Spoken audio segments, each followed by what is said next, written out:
করতে চাই। আজকে এখানে কথা শুনছি, কেউ কেউ মনে করে ও সাধুরা কত কথা বলে। এরকম যদি কেউ এইরকম ভাবে যদি কেউ হালকা ভাবে গ্রহণ করে, ও বলুক তো ওরা কত কথা বলবে, ওদের মতো করে করে। এইরকম ধরনের যদি কারোর মধ্যে বাসনা থাকে, তারও পর্যন্ত পতন শুরু হয়ে গেল। জেনে রাখবেন, তার পতনের ঘন্টা বাজবেই বাজবে। কেন? সে ভগবানকে অস্বীকার করছে। এই প্রসঙ্গে আমি গীতার একটা শ্লোক বলেছিলাম, আপনাদেরকে বলেছিলাম, মনে আছে? কার মনে আছে? একজন যদি হাত তুলে বলতে পারেন।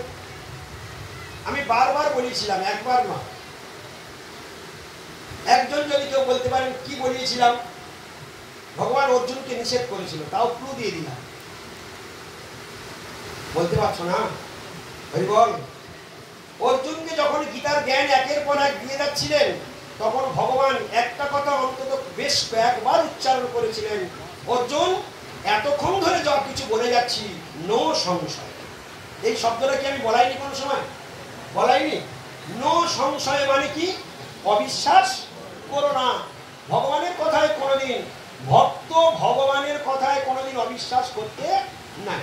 প্রহ্লাদ মহারাজ তার পিতাকে বললেন, আমি হরি সর্বত্র দেখতে পাচ্ছি। হিরণ্যকশিপু কি বললেন? স্তম্ভের মধ্যে আছে। প্রহ্লাদ বললেন, হ্যাঁ আছে। আচ্ছা, সঙ্গে সঙ্গে ভগবান ভক্তের বাণীকে সত্য করবার জন্য সত্যম বিধাতুম, ভগবান সঙ্গে সঙ্গে সেই স্তম্ভের মধ্যে আবির্ভূত হয়ে ভক্তের সম্মানকে রক্ষা করেছিলেন কিনা আপনারা বলুন? তাহলে ভক্ত যা বলে সব সত্য কথা। আচ্ছা বলুন তো, হিরণ্যকশিপুকে ব্রহ্মা যতগুলো বর দিয়েছিলেন, ব্রহ্মার সকল কথাকে ভগবান রেখেছে কিনা? ব্রহ্মার কথা কি মিথ্যা হতে দিয়েছিল ভগবান? ব্রহ্মাজির কথা জলে মরবে না, স্থলে মরবে না, সত্য করেছে। দিনে মরবে না, রাতে মরবে না, সত্য করেছে। শূন্যে মরবে না, মাটিতে মরবে না, সে কথাও রেখেছে। ঘরে মরবে না, বাইরে মরবে না, সে কথাও রেখেছে। পশুতে মরবে না, মানুষে মারতে পারবে না, সে কথাও রেখেছে। কি ঠিক কিনা? এরকম সমস্ত যত দিক বলেছে, এমনকি শেষ পর্যন্ত খুব প্রাণ মাফিক বলেছে, তোমার সৃষ্ট হে ব্রহ্মাজি, তুমি তো সৃষ্টিকর্তা, তোমার সৃষ্ট কোন জীবের হাতে আমার মৃত্যু হবে না, ব্রহ্মা বলেন। আচ্ছা বলুন তো, সব কুল বর্তমান রেখে গোবিন্দ সব বর্তমান রেখে হিরণ্যকশিপুকে বধ করেছে কিনা? তাহলে দেখুন, ভক্তের কথা যেমন সত্য, ভগবানের কথাও সত্য। ভক্তের কথা মিথ্যা হবে, ভগবানের লাগায় লাল কালি করে। এই জন্য ভগবান অনেক সময় কি করেন, নিজের প্রতিজ্ঞাকে মাঝে মাঝে টলিয়ে দিয়ে ভক্তের প্রতিজ্ঞাকে তিনি প্রাধান্য দিয়ে দেন। ভক্ত যা বলেন, আর ভক্ত কখনো মন গড়া কথা বলে, এটা হলো ভক্তের স্বভাব। খুব ভালো করে শুনবেন, একটা ভালো প্রসঙ্গ সেটা।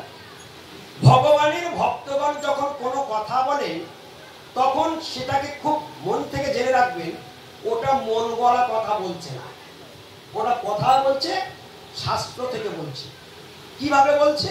বলে শাস্ত্র পড়ে যেটুকু উপলব্ধি হয়েছে, সেই অনুভবের কথাই বলছে। অতএব ওটাই সত্য, অতএব ওটাই সত্য। তাহলে ওই কথাটা যদি কোনো সাধুর মুখ থেকে বের হয়, ওটাকেই তোমার বিশ্বাস করতে হবে। তার প্রমাণ সাধু শাস্ত্র গুরু বাক্য চিত্তে দেখো ঐক্য।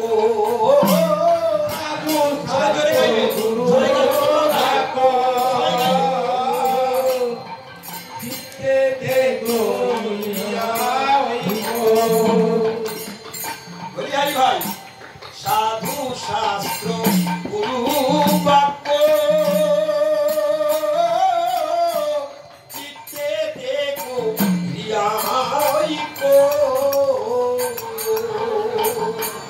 সাধু শাস্ত্র গুরু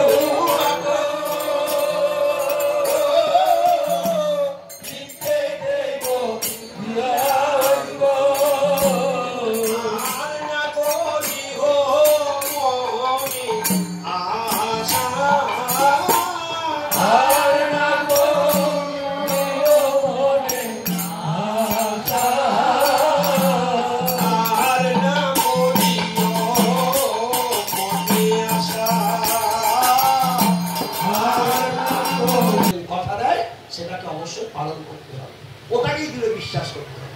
কিন্তু নো সংশয়, যদি তুমি অবিশ্বাস করো, যদি তুমি সংশয় করো, তাহলে কি হবে?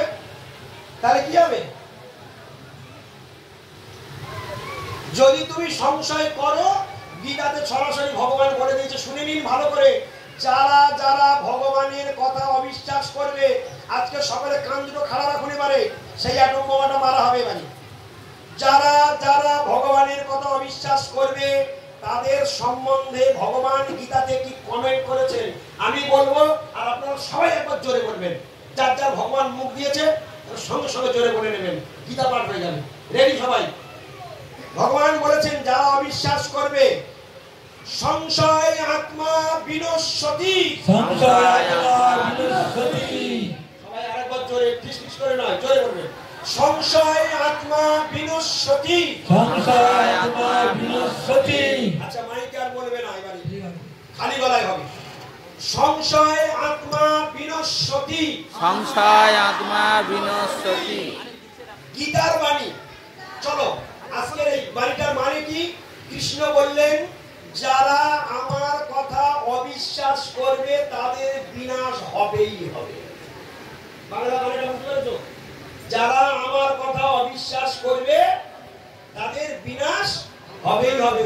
আচ্ছা ভগবানের কথা অবিশ্বাস করা উচিত? উচিত, হ্যাঁ। আর একটু আগে আরেকটা কথা বলেছিলাম যে যারা ভগবানের কথা অবিশ্বাস করে ভগবান তাদের মুখ দর্শন করে না, বলেছিলাম। তার একটা লীলা শোনাই, লীলাটা শোনাই। একজন ভক্ত এরকম অবিশ্বাস করেছিল, ভগবান তার মুখ দর্শন করেন। গল্পটা বলবো? বলি।